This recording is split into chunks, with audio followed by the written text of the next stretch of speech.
सन की अति पावन भई, जब भोले संग लागी गई। जग जो डरे अछूत जो जानी, शिव की छाहू जागर भई।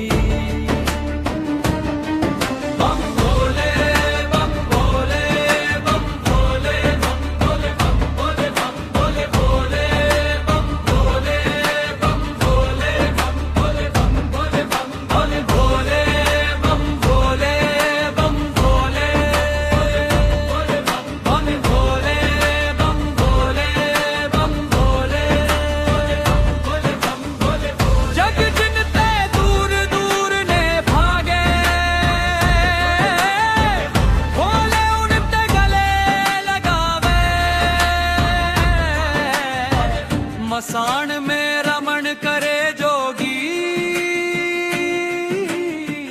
पावनता वही से उपजी।